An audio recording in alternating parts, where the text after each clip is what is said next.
الحمد لله رب العالمين والعاقبة للمتقين والصلاة والسلام على سيد الأنبياء والمرسلين وعلى آله وصحبه أجمعين أما بعد فأعوذ بالله من الشيطان الرجيم بسم الله الرحمن الرحيم يا أيها الرسل كلوا من الطيبات واعملوا صالحا إني بما تعملون عليم صدق الله العظيم۔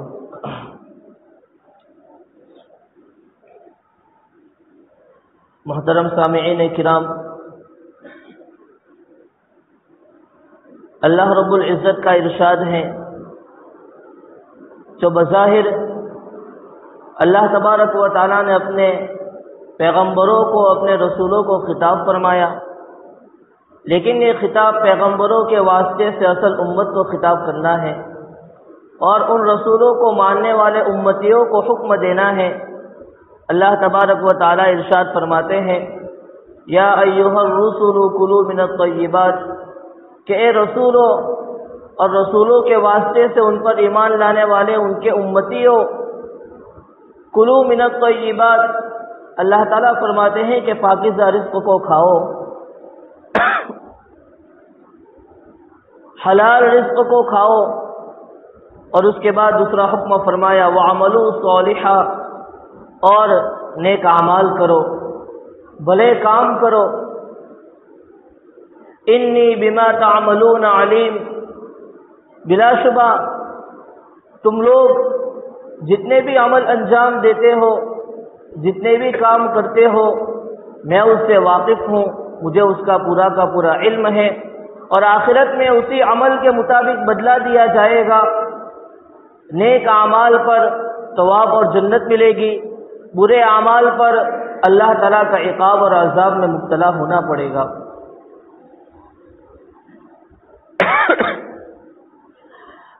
اس آیت کریمہ میں اللہ تبارک و تعالیٰ نے بنیادی طور پر دو باتوں کا حکم فرمایا۔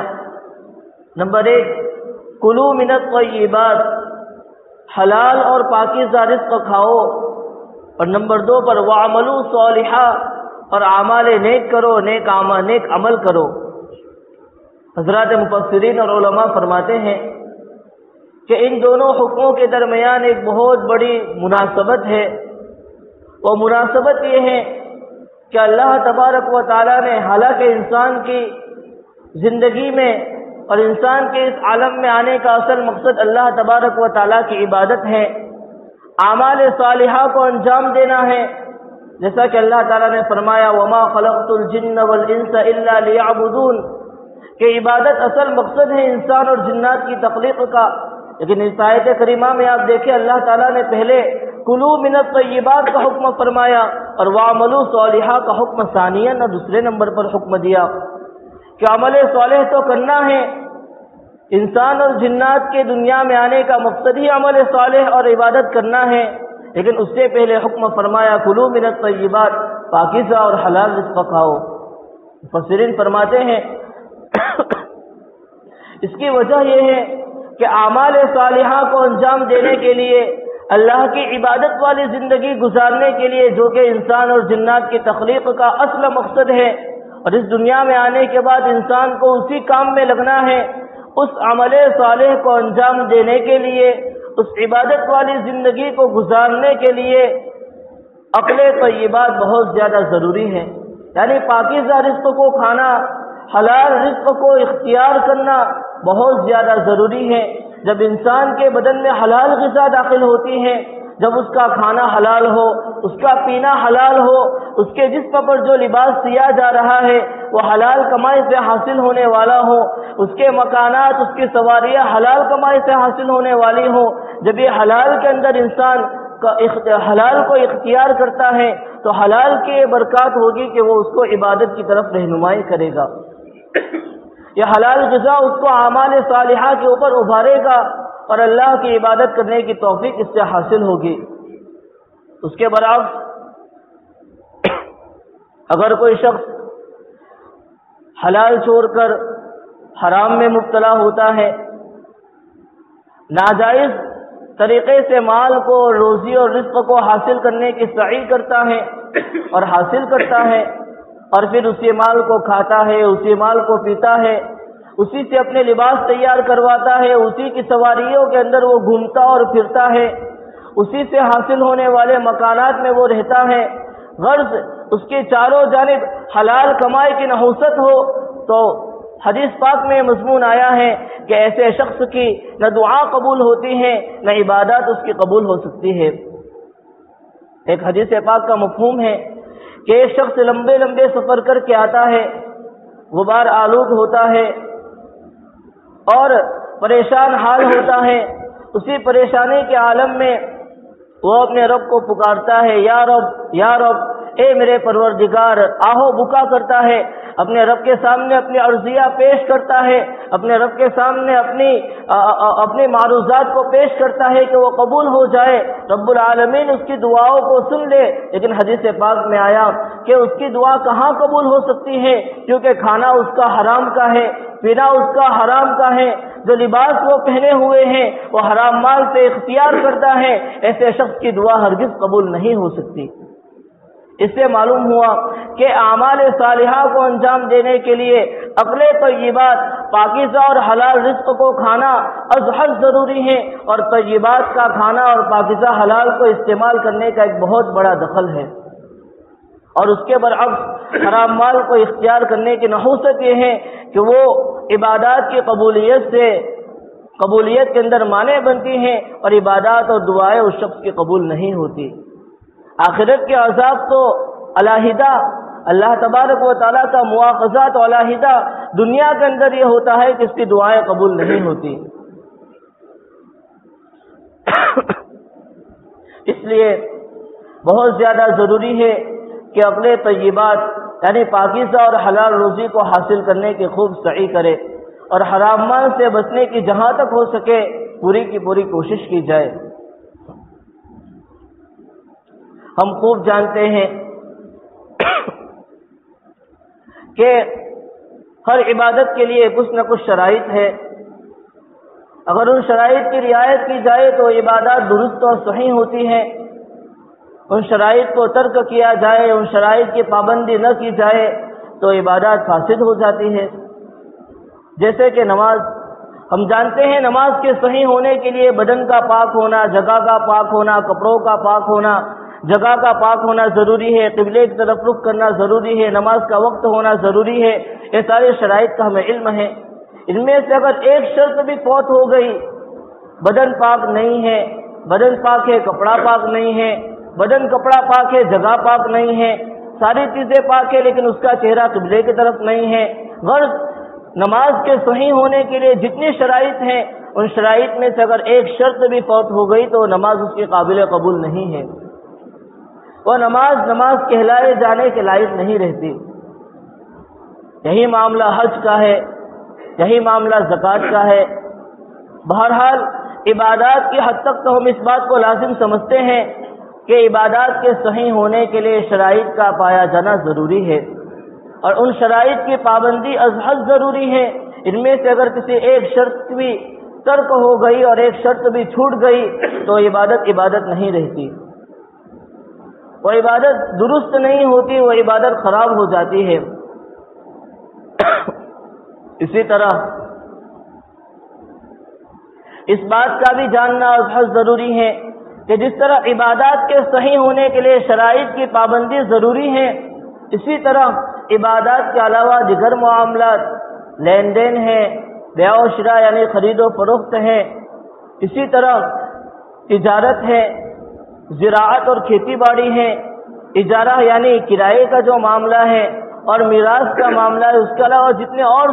جتنے بھی معاملات ہیں جس کا انسان کو سابقہ پڑتا ہے، شریعت مطہرہ نے ان میں سے ایک ایک عمل کے صحیح ہونے کے لیے شرائط کا پابند بنایا کہ اس عمل کے لیے جتنے شرائط کی رعایت کرنا ضروری ہے، اگر ایک شرط بھی فوت ہو گئی، ایک شرط بھی اگر چھوٹ گئی، اس کی پابندی سے اگر غفلت برتی گئی تو وہ عمل آپ کا صحیح نہیں ہوگا، وہ عمل فاسد ہے، شریعت اس کو جائز قرار نہیں دیتی۔ تو جس طرح عبادات میں ہم شرائط کی پابندی کا لحاظ کرتے ہیں، اسی طرح معاملات اور لین دین میں بھی اس کی پابندی کا لحاظ کرنا بہت زیادہ ضروری ہے، تاکہ لین دین کی شرائط کی رعایت کے نتیجے میں جو مال ہمیں حاصل ہو وہ مال حلال ہو، اور حلال مال آئے گا تو پھر وہ اعمال صالحہ کے اوپر ابھارے گا، اور وہی اعمال صالحہ ہمیں جنت کے دخول کا ذریعہ بنے گا۔ موجودہ زمانے میں وسائل کی فراوانی کی وجہ سے پچھلی کچھ صدیوں سے تجارت کے آلات بہت زیادہ بڑھ گئے، ٹیکنالوجی نے بہت زیادہ عروج پر ٹیکنالوجی آئی، اور وسیع پیمانے میں تجارت عالم کے اندر پھیلی، اور ان تجارت کی مختلف شکلوں میں ایک بہت بڑی شکل آج اسٹاک مارکیٹ کی شکل ہے، جس میں تقریباً یوں کہا جائے کہ ہمارے علاقے کا کوئی گھر اس سے خالی نہیں کہ اس میں کوئی فرد اسٹاک مارکیٹ کے اندر انویسٹمنٹ نہ کرتا ہو، اس کے ذریعے سے کاروبار کر کے آمدنی حاصل نہ کرتا ہو۔ یہ اسٹاک مارکیٹ کیا ہے؟ شیئرز مارکیٹ کیا ہے؟ شیئرز اس کو اردو میں حصہ کہتے ہیں، حصہ، اور اردو میں اسٹاک مارکیٹ کا نام ہے بازار حصص، یعنی حصوں کی خریداری اس بازار میں ہوتی ہے، شیئرز کی خریداری اس بازار میں ہوتی ہے۔ مثلاً آپ یوں سمجھیں کہ ایک کمپنی ہے فور ایگزامپل، ورنہ کمپنیاں تو 10 ارب اور اس سے کہیں زیادہ کی ہوتی ہیں۔ مان لے کہ ایک کمپنی ہے، اس کو 1 کروڑ روپے کی ضرورت ہے،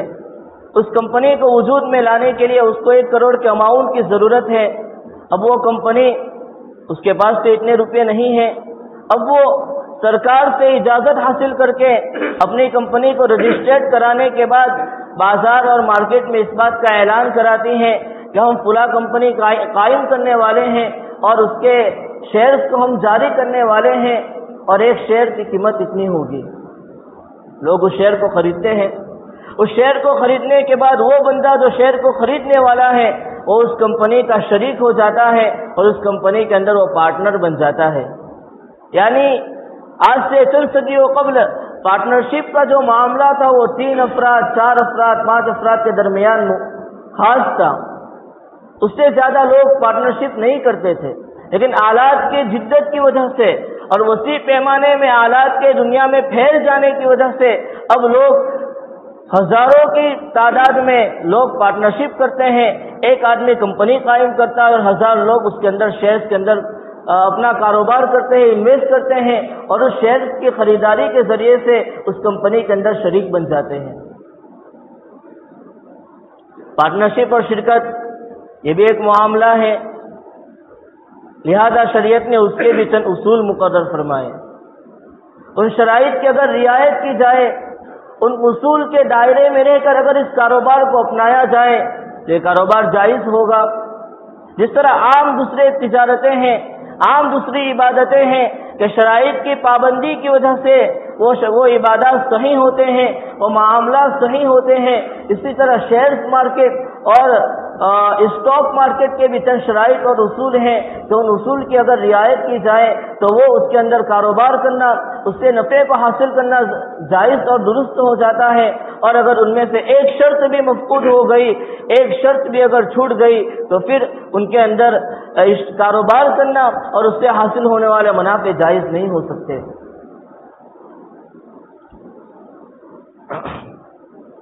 بہت سے شرائط بیان کیے علماء نے، چند شرائط وہ ہے جو مختلف بھی ہیں، جن میں علماء کا اختلاف ہے کہ اس کی پابندی ضروری ہے یا نہیں، چند وہ ہے جو مبنی بر احتیاط ہے، احتیاط کی وجہ سے ان شرائط کی پابندی ضروری قرار دی جاتی ہے، اور چند شرائط وہ ہیں کہ ان کی پابندی تقریباً تمام علماء کے نزدیک، تمام فقہاء کے نزدیک لازم اور ضروری ہے۔ ان شرائط کی رعایت کرنا از حد ضروری ہے، ایک شرط بھی اگر اس میں سے فوت ہو گئی تو پھر یہ کاروبار اور اس سے حاصل ہونے والی آمدنی صحیح نہیں ہوگی۔ انہی شرائط میں سے 4 بنیادی شرطیں ہیں۔ پہلی شرط تو یہ ہے کہ آپ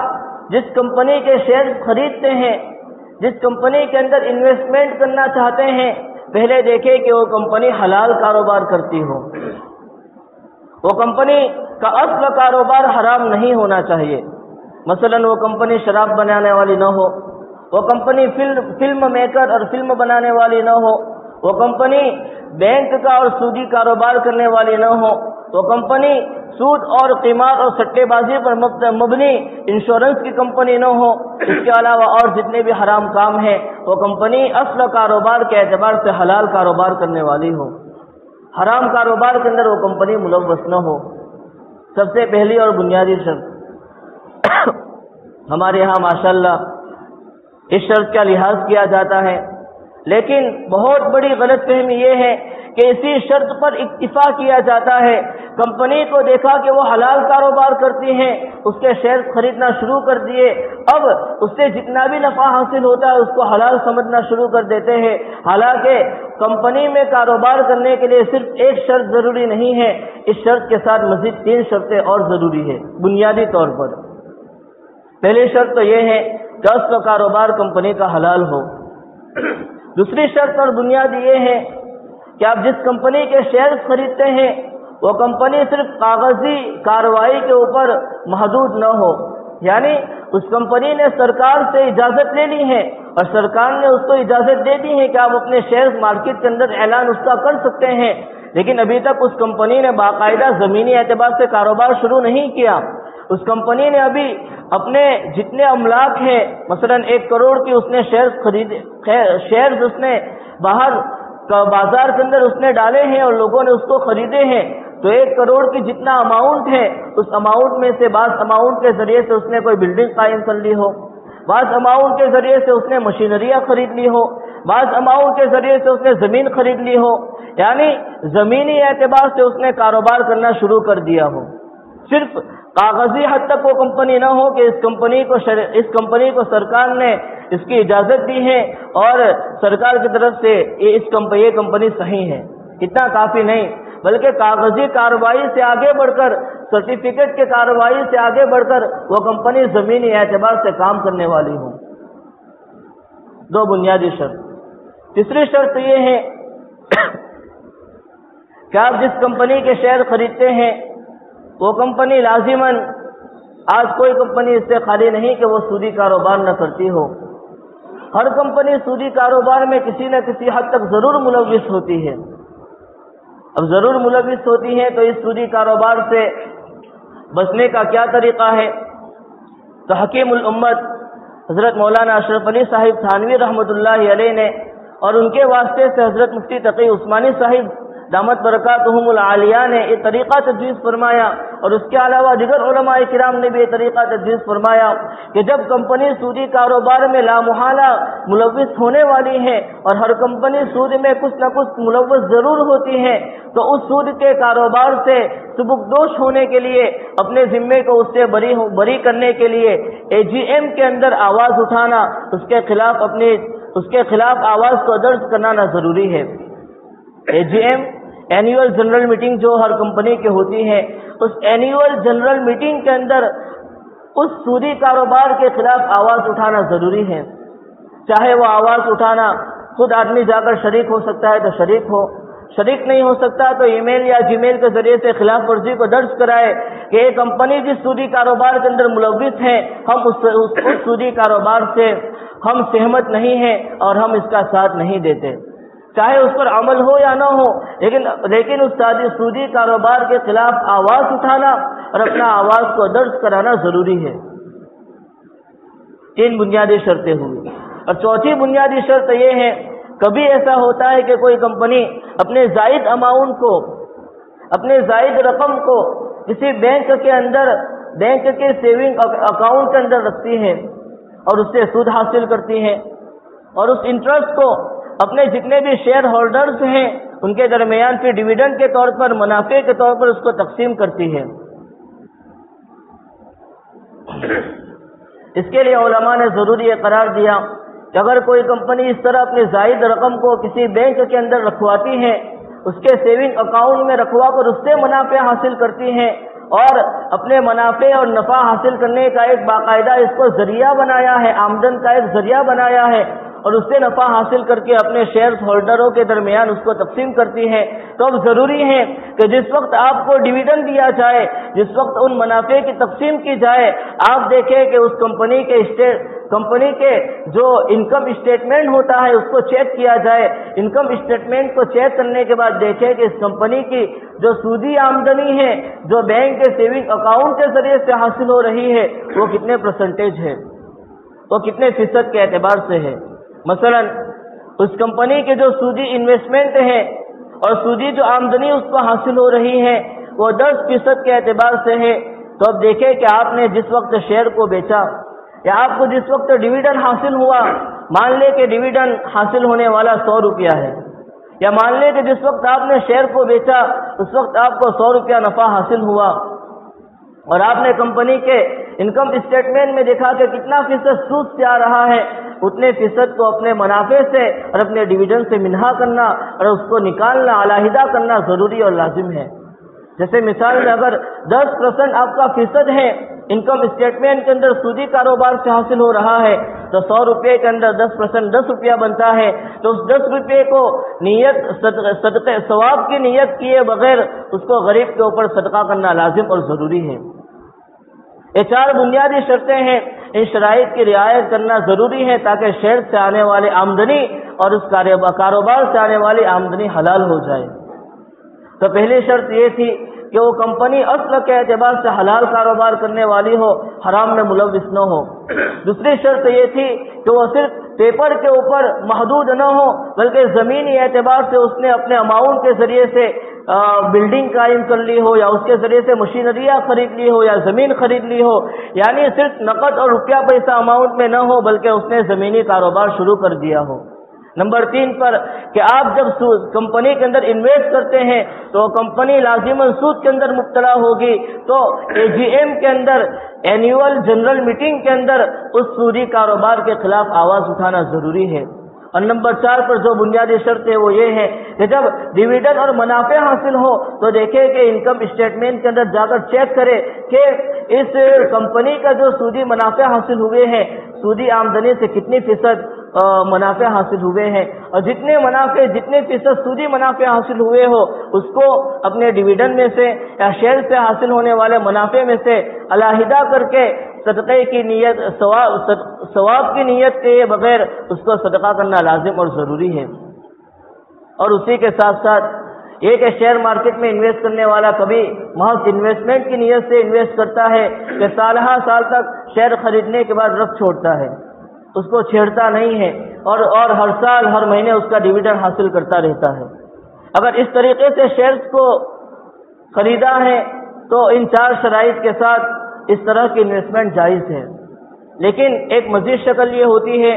کہ شیئر ہولڈر کا مقصد انویسٹمنٹ نہیں ہوتا بلکہ محض نفع کمانا ہوتا ہے، کہ وہ اندازہ لگاتا ہے کہ کس کمپنی کے شیئرز اوپر جائیں گے، کس میں خسارہ ہوگا، جس میں نفع کی امید ہوتی ہے اس شیئر کو خریدتا ہے، جب نفع حاصل ہوتا ہے تو اس کو بیچ دیتا ہے۔ عامتاً یہی صورت ہے۔ تو اس کے لیے مزید ایک 5ویں شرط ضروری ہے، وہ یہ ہے کہ کمپنی کے شیئر جب تک آپ کے کھاتے میں ڈیلیوری اس کی نہ ہو جائے اس سے پہلے اس کو آگے بیچنا جائز نہیں ہے، جس کو یوں کہیں کہ انٹراڈے ٹریڈنگ کرنا جائز نہیں ہے، اس لیے کہ اس کے اندر ڈیلیوری اور قبضہ نہیں ہوتا، اور علماء کرام نے اس کو ناجائز کہا ہے۔ دعا ہے کہ اللہ تبارک و تعالی